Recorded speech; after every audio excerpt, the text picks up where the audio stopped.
Incidentally, you'll notice up here on the left-hand side, we have our sort of track pane, track window. This is where we can turn on or off different tracks. So if I don't want to see my click track, I can always disable it. It's still there. I can always turn it back on again. You can also get rid of this window if you don't want to see it. You can always close it by hitting down here. There's a little arrow at the very bottom, and this will collapse this. Audio Suite plugins. Now, plugins are your effects. We have two types of effects available in Pro Tools.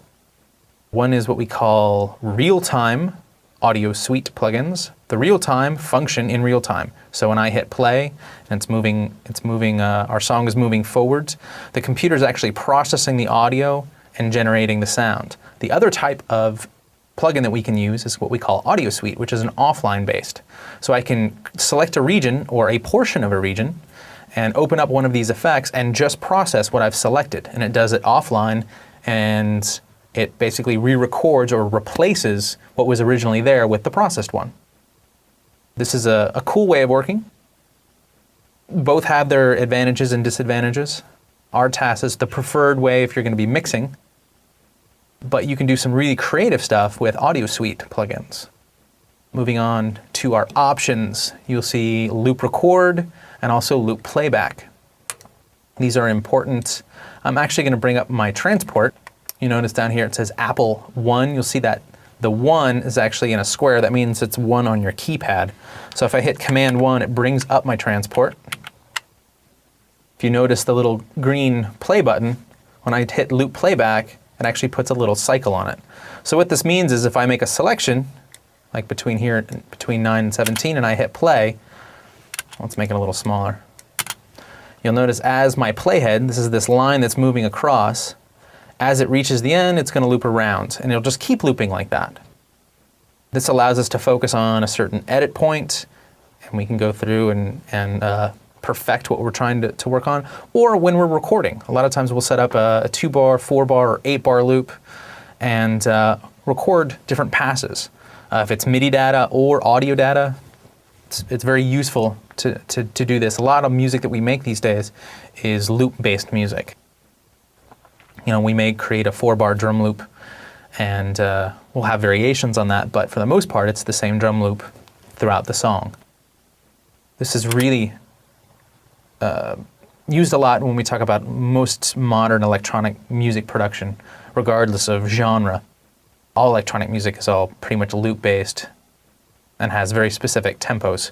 And then under setup, this is one of the things you're going to want to pay attention to. Under your hardware, this is where you can see what type of hardware we have connected to our computer, or what our computer sees. We have the active drivers. We have the MBox. We have an MBox 2 Pro, and we also have a FireWire 410 connected. Right now we're just using the MBox. That's why it's highlighted, and we're just going to keep everything else on its standard setup. Also under setup, you'll see your playback engine. Now this is, you want to make sure, we're going to keep coming back to this hardware buffer size. Right now it's set to 512 samples. It goes up to 1024 or 256, depending on what audio interface you have. If you have a 003, FireWire devices, or if you're using even an HD system, you're going to see that your hardware buffer size can change drastically. Now your buffer size controls basically your latency and also how your computer works with the different processors. The higher this number goes, the more latency we're going to have, but it also allows us to use more of the computer's power.